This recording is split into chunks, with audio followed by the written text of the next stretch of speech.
Hi, Lindenwoods. We're going to pick up with Echo Mountain on Chapter 32. It's one thing to climb a mountain in daylight, quite another to climb down it in darkness, and I had to go so slowly and carefully that I wasn't far along when I heard shouting from above and stopped to listen. Anger makes for loudness, but I still had trouble understanding much of what I heard as I stood among the trees. Something about Larkin coming home where he belonged, Larkin yelling back. Something about him being old enough to make up his own mind. After a while the shouting stopped. I imagined Larkin and his mother stomping down the other slope, all of us descending away from Star Peak, all of us except Kate and Captain, who stayed on that mountain top alone together. I had work to do down mountain. I had the chores I'd never done, and my father to tend. But I decided I would come back soon to help Kate too, whether she wanted me or not. That was something I could do, so I would do it. More than that, I wanted to do it. I wanted to do it like I wanted to be out in the spring air, to grow things, to grow up. And I hoped that Larkin would come back soon too, to see me and Kate both, no matter what his mother had to say about it. I didn't care if he never left me another carving, never again lingered close by the cabin to be a distant friend. What I wanted now was to know him, even if I already did, and for him to know me. It took some time to get back down that mountain, especially through the wildest parts. As I went, I carried my knife straight down alongside my leg for comfort, my eyes drinking in as much starlight as they could hold. Breathing through my mouth so I could hear better, watching for bears, though I didn't see anything of the sort. And I realized that I was more afraid of that woman from the other side of the mountain than I was of a bear. Like the book had said, the human bite is one of the worst. And I knew, all over again, that there was more than one kind of wild. Maisie woke as I opened the door to the woodshed. She growled for a moment until she saw that it was just me, coming home, and then she got up to meet me, wagging her tail. "Oh, my girl," I whispered.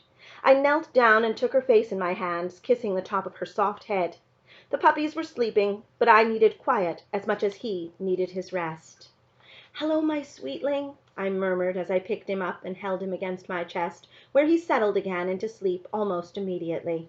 Maisie wagged her tail harder, her whole body rocking, but she didn't seem to mind too much, and we lay down together in that messy, wonderful nest, warming each other, and slept hard until morning. "Do you want breakfast or not?" my mother said. She stood in the doorway of the woodshed, daybreak framing her in white. I sat up, straw falling from my hair, and blinked at her. Maisie was already awake, and the puppies, too, staggering around their nest like sweet dopes. "I do," I said, climbing to my feet, brushing myself off. "Then come on inside." As I followed her out, she reached for my hand and pulled me along behind her as if I were a little girl, and I felt as if a thread of light bound her hand to mine. I stumbled across the yard, paying too little attention to where I put my feet, and far more to the feel of my hand in hers. She took me inside and sat me at the table by the kitchen stove. "Get warm," she said. It was early yet, Samuel and Esther still in bed. I put my hands out toward the stove, yawning. She brought me a plate of eggs and fried venison with a biscuit and some coffee. I looked at her for a long moment. "Eat it while it's hot," she said, turning to add more venison to the skillet. I did that. It took me about 1 minute. I could have eaten as much again with no trouble at all. When she turned back and saw my empty plate, she stood still, looked at my face, back at the plate. "Will you stop all that business about your father, please?" she said, in a voice not much bigger than a whisper. I put down my mug. "Is that why you gave me such a good breakfast? So I would stop trying to wake Daddy?" She sighed.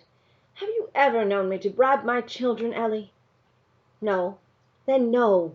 That's not why I gave you a good breakfast." She sat down next to me. "I know you mean well, but you're not helping. You're making things worse, getting Samuel's hopes up, playing a wild game with your father, when Esther is terrified that you'll hurt him." Again. She didn't say it, but I heard it anyway. "And you think that too?" She looked at me intently. "I don't know. I want him to wake up. I want him to get well. Of course I do. And I almost think you might be right to do what you're doing. Almost. But I don't."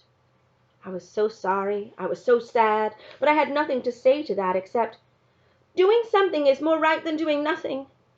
I thought she might cry. "And what if you do wake him up, and he's still not well?" I didn't know what she meant. "But there's nothing else wrong with him, except he won't wake up." It sounded more like a question than I'd intended. "Nothing that we know of. But he wouldn't still be sleeping if he weren't hurt, Ellie."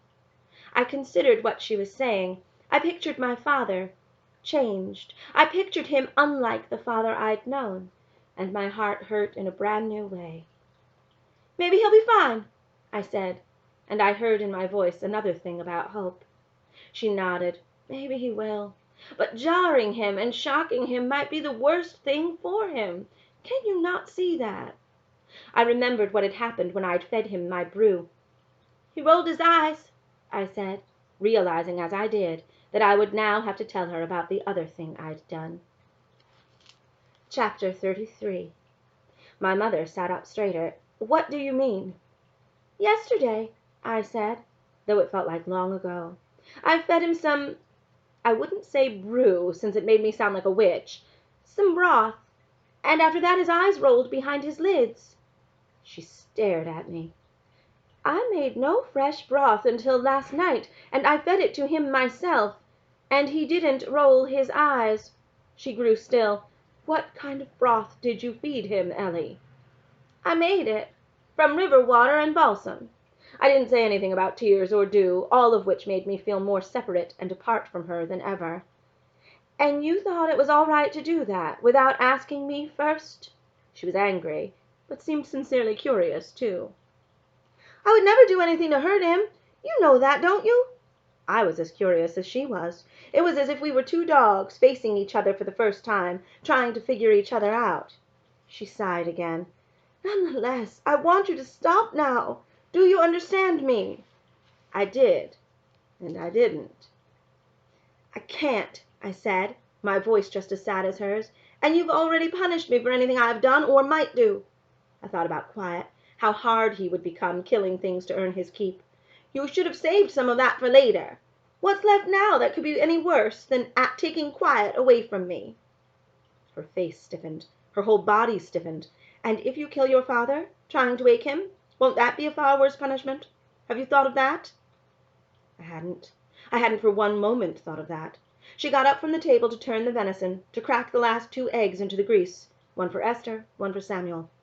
"I'm sorry," I said, and I truly was. She gave me a long look. "Does that mean you'll stop?" But I didn't have a good answer to that, so I said, "What if I knew someone who might be able to help him?" The eggs bubbled and popped. Esther came into the kitchen, rubbing her eyes. "How was it, sleeping with the dogs?" she said. I ignored her. I waited for my mother's reply. She flipped the eggs, tended them, waited for them to be done, then slid one and some meat onto a fresh plate for Esther. She poured some coffee into a mug and put it on the table. She said, "And who might that be?" "Her name is Kate. She hurt her leg, and when she's well she could come down and see him." "Come down? From up the mountain? You mean the hag?" And her wide eyes narrowed, the curiosity on her face hardening into something else. "What hag?" Esther said. "What hag?" Samuel stood in the doorway. He was so sleep-tousled that he looked like he'd been caught in a storm. "Sit down," my mother said, fetching another plate. "What hag?" Samuel turned to me. "What's a hag, Ellie?" "A witch," Esther said, her nightgown clean, her hair combed, her hands shiny with the tallow she rubbed on them before bed each night. "She's not a witch," I said, "and she knows a lot of things about making people well. She has medicine she's made from the woods, and medicine she's learned from books, and ways to heal people from both," though I said nothing about the maggots. "And how is it that you know so much about this woman?" my mother said. She put Samuel's breakfast on the table. "I saw that dog again and followed him up the mountain," I said. "She has a little cabin up there." "That dog we saw?" Samuel said. "With the dead rabbit?" "That's where you were disappeared to yesterday, when you should have been doing your chores?" My mother shook her head. "You will not go near that woman again, do you hear me? Or that dog? Or up mountain any farther than the turn to the Andersons? or I will lock you in the woodshed until you've found your wits." Esther and Samuel had stopped eating. They stared at my mother, at me. I got up from the table and took off my jacket.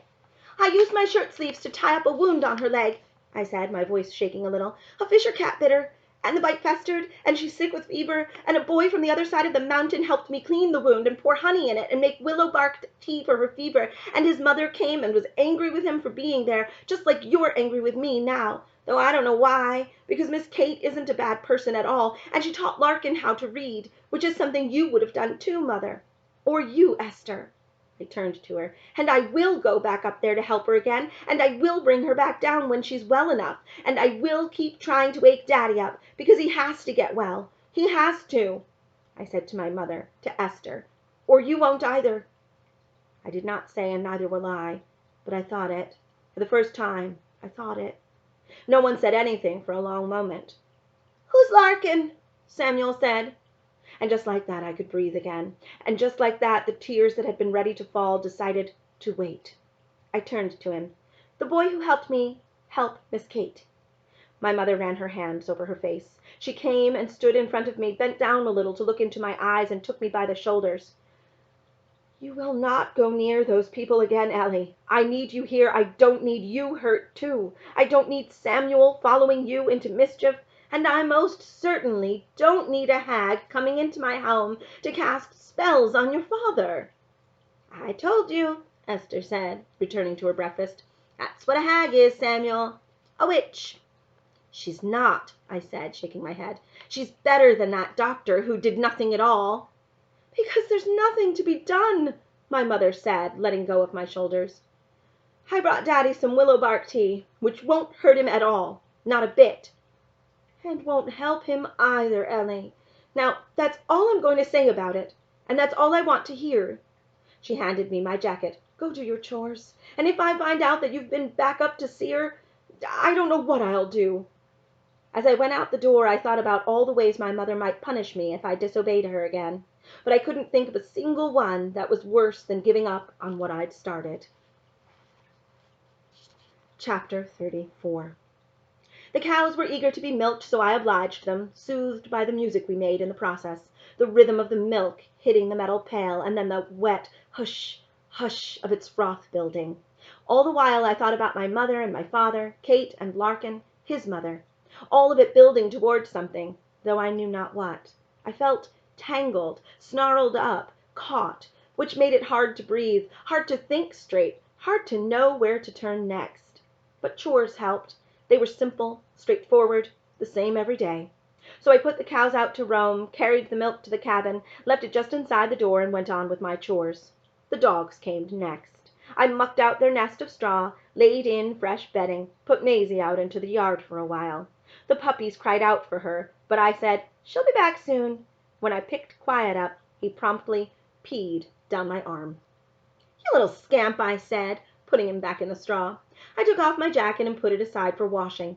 Beyond wanting to be clean and dry, I knew that few things attract predators more quickly than a baby's scent.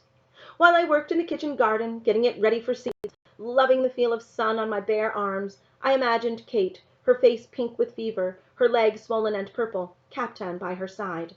I imagined her hungry, thirsty, wondering what might come through her door next, wondering if she would ever go out that door again. But she had to know that Larkin would be back soon, no matter what his mother said, and that her wound would heal, now that we'd tended to it. Surely she'd get better now that we'd done that. I thought of my father, what my mother had said to me. Surely I hadn't made things worse by trying to make them better. "What have you done with your jacket?" my mother said, when I came through the door and spent a moment taking off my boots. "Quiet peed on it," I said, washing up at the kitchen pump. "I left it in the woodshed." "Where it will not clean itself. See that you wash it when you do the rest of the laundry." She turned back to her work. Another chore then, one that Esther usually did, but I did not dare say so. "I will," I said.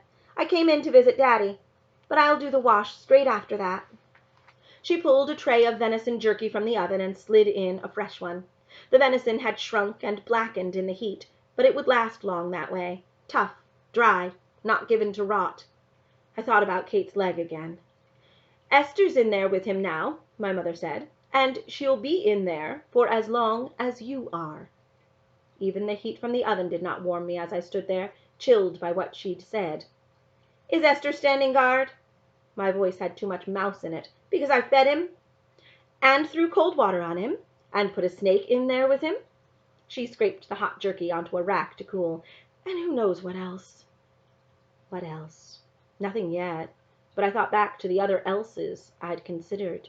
Horseradish, which had blown open every head cold I'd ever had. Skunk stink, which would surely tell him that something was amiss. The willow bark tea that was still waiting in my pack. But Esther would never allow any of those elses to happen. "Nothing else," I said, and now there was no mouse in my voice, no cat, not much of anything, not even me.